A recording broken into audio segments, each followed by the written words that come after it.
A graça e a paz, irmãos, tudo bem com vocês? Nosso vídeo de hoje, assim como os outros que eu falo, ele tá espetacular. E não é por conta de mim não, mas é por causa da palavra do Senhor. Hoje a gente vai tirar muitas dúvidas e fica comigo nesse vídeo. Eu tenho certeza que o conteúdo desse vídeo vai além do que meras palavras ou qualquer tipo de geopolítica de capa de jornal. Não. Mas ele traz uma estrutura sólida de Daniel, do contexto, de onde vai surgir o anticristo, de contra quem que ele vai guerrear, como que ele vai conquistar espaço na geopolítica. Vai ser incrível, vai tirar o medo de vocês, geopolítico, vai tirar o medo e vai dar a convicção de que o Senhor está no controle de todas as coisas. Fica comigo aqui, bom? Então vamos para o texto. Vamos embasar o nosso estudo hoje em Daniel capítulo 11, do verso 21 em diante. Nós vamos perceber aqui que Daniel ele tem uma visão e ele vai destrinchar aqui muitas características e a forma como o anticristo vai subir no poder e como ele vai atuar e onde ele vai atuar. O nosso estudo de hoje ele está realmente muito bom. Verso 21. Depois se levantará em seu lugar um homem vil, ao qual não tinham dado a dignidade real, mas ele virá caladamente e tomará o reino com intrigas. As forças inundantes serão arrasadas de diante dele, serão quebrantadas, como também o príncipe da aliança. Apesar da aliança com ele, usará de engano, subirá e se tornará forte como pouca gente. Virá também caladamente aos lugares mais férteis da província e fará o que nunca fizeram seus pais, nem os pais de seus pais. Repartirá entre eles a presa, os despojos e os bens, e maquinará os seus projetos contra as fortalezas, mas por certo tempo. Suscitará a sua força e o seu ânimo contra o rei do sul. À frente de grande exército, o rei do sul sairá à batalha com um grande e muito poderoso exército, mas não prevalecerá, porque maquinarão projetos contra ele. Os que comerem os seus manjares o destruirão, e o exército dele será arrasado, e muitos cairão transpassados. Também esses dois reis se empenharão em fazer o mal, e a uma só mesa falarão mentiras. Porém, isso não prosperará, porque o fim virá no tempo determinado. Então o homem vil tornará para a sua terra com grande riqueza, e o seu coração será contra a santa aliança. Ele fará o que lhe prouver, e tornará para a sua terra. No tempo determinado, tornará a avançar contra o sul. Mas não será nesta última vez como foi na primeira, porque virão contra ele navio de quintim que lhe causarão tristeza. Voltará e se dignará contra a santa aliança, e fará o que lhe aprouver.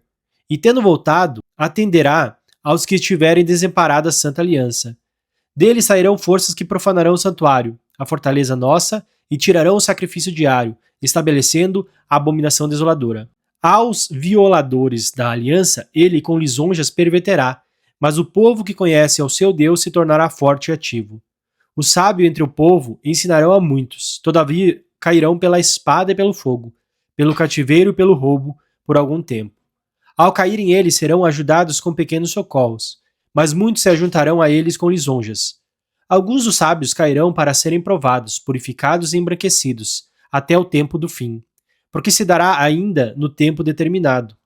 Este rei fará segundo a sua vontade, se levantará e se engrandecerá sobre todo Deus. Contra o Deus dos deuses falará coisas incríveis, e será próspero até que se cumpra a indignação, porque aquilo que está determinado será feito. Não terá respeito aos deuses de seus pais, nem ao desejo de mulheres, nem a qualquer deus, porque sobre tudo se engrandecerá, mas em lugar dos deuses honrará o Deus das fortalezas. A um Deus que seus pais não conheceram, honrará com ouro, com prata, com pedras preciosas e com coisas agradáveis. Com o auxílio de um Deus estranho, agirá contra as poderosas fortalezas, e aos que reconhecerem, multiplicar-lhes-á a honra, e fará-los-á reinar sobre muitos. Ele repartirá a terra por prêmio. No tempo do fim, o rei do sul lutará com ele. O rei do norte arremeterá contra ele com carros, cavaleiros e com muitos navios, e entrará nas suas terras, e a inundará e passará. Entrará também na terra gloriosa, e muitos sucumbirão, mas do seu poder escaparão estes, Edom, Moabe e as primícias dos filhos de Amon. Estenderá a mão também contra as terras, e a terra do Egito não escapará. Apoderar-se-á dos tesouros de ouro e de prata e de todas as coisas preciosas do Egito. Os líbios e os etíopes o seguirão, mas pelos rumores do Oriente e do Norte será perturbado e será com grande furor para destruir e exterminar a muitos. Armará suas tendas palacianas entre os mares contra glorioso Monte Santo, mas chegará ao seu fim e não haverá quem o socorra. Então perceba aqui, pessoal, até aqui.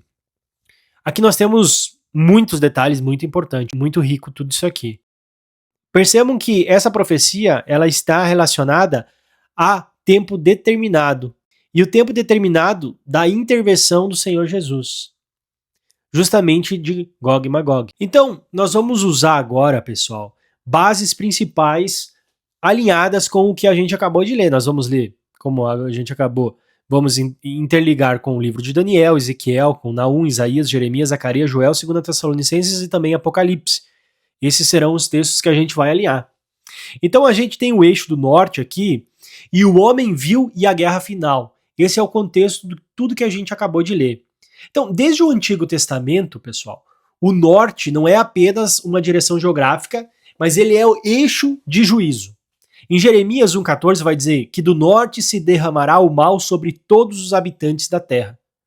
Jeremias 4,6 vai dizer, porque do norte trago o mal. Historicamente, isso vai apontar para a Babilônia, mas profeticamente estabelece um padrão, porque Deus permite que o juízo sempre venha do norte, e o mundo inteiro verá esse mal que virá do norte no tempo do final. Em Isaías 10,5 a gente vai ver o seguinte, Isaías dizendo, ai da Síria, vara da minha ira. Ou seja, a Síria ela era um instrumento de juízo, mas também ela é um instrumento que vai ser julgada. Naum profetiza a queda de Nínive, que era a capital da Síria. Mas Miqueias 5,5 conecta o assírio ao tempo messiânico. Olha só, o tempo do fim. Quando o assírio vier à nossa terra, ou seja, a gente vê o seguinte, a Síria histórica, ela torna-se um símbolo profético de um poder futuro do norte. Geograficamente, a Síria igual norte da Mesopotâmia. Hoje, a gente tem essa localização que é o atual norte do Iraque, no norte da Síria. E o padrão, então, ele começa a se alinhar. Naum 1,11, olha só. De ti saiu um que maquina o mal contra o Senhor. Nínive, Mossul, o atual Iraque. Em Daniel 11, a gente vê o homem viu. A gente vê que Daniel 11 ele é progressivo. Então, do verso 1 ao 35, nós temos a história detalhada dos conflitos seleucidas e ptolomaicos. Mas no verso 36, a gente vai ver que o tom muda. Este rei fará segundo a sua vontade. Ou seja, a linguagem que ela ultrapassa o histórico. Olha só, nós vamos alinhar agora alguns detalhes interessantes aqui. Daniel 11 com 2 Tessalonicenses no capítulo 2. A gente vê em Daniel 11 que ele se engrandece sobre todo Deus. Lá em 2 Tessalonicenses vai dizer o seguinte, se levanta contra tudo que se chama Deus. Daniel 11, fala coisas incríveis. 2 Tessalonicenses, fala blasfêmias. Daniel, prospera até se cumprir a indignação. E 2 Tessalonicenses, atua até que venha a destruição. Olha como o Senhor conecta os textos e nos traz e nos abrange a entendermos todo esse contexto. Então, Daniel 11:40, o texto, a frase marcante aqui, que tira qualquer dúvida, é no tempo do fim. Então a gente percebe que agora isso aqui é escatológico. Daniel 11:40 ao 43, ele mostra o rei do sul, que significa o quê? O Egito. O rei do norte, eixo sírio-mesopotâmico. A gente vê também a conquista do Egito e ele dominando a Líbia e a Etiópia atual. Ou seja, Daniel 11:45, armará suas tendas entre os mares e o Monte Santo. Isso significa entre o mar Mediterrâneo e o mar Morto atual. Isso significa também Jerusalém. Vamos para o texto de Ezequiel 38 e 39, que a gente vai ver uma colisão ampliada de tudo isso aqui. Ezequiel vai descrever Gog da terra de Magog. Isso lista Pérsia, atual Irã, Cush, o Sudão, Put, a Líbia, a gente vê Gomer, que é a região da Anatólia, e Togarma, que é a Ásia Menor. Ezequiel 38:15 vai dizer, virás das extremidades do norte, e a invasão é contra Israel. Ezequiel 38:8 vai dizer, nos últimos anos virá. E olha isso aqui, tem algo que fica mais claro que isso aqui? Nos últimos anos virá. E em Joel a gente vai ver o vale da decisão, Joel 3:2, que vai falar: congregarei todas as nações. Joel 3:9, forjai espadas das vossas relhas. Joel 3:14, multidões no vale da decisão. Isso aqui conecta com Apocalipse 16. Vamos ver a escala global que Apocalipse vai se referir aqui. Apocalipse 13 vai dizer que a besta recebe autoridade global. E agora em Apocalipse 16:12, a gente vai perceber que todo esse contexto que Ezequiel vai trazer, que Isaías vai trazer, vão também se conectar. A gente vai ver o Eufrates secar. O Eufrates, ele é justamente o eixo mesopotâmico. E Apocalipse 16 vai falar do Armagedon. E Apocalipse 19, o Messias intervindo.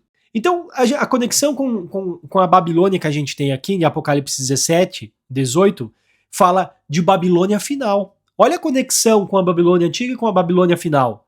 Porque a Babilônia, ela engloba esse poderio, esse englobamento desse último império, dessa última besta que vai surgir.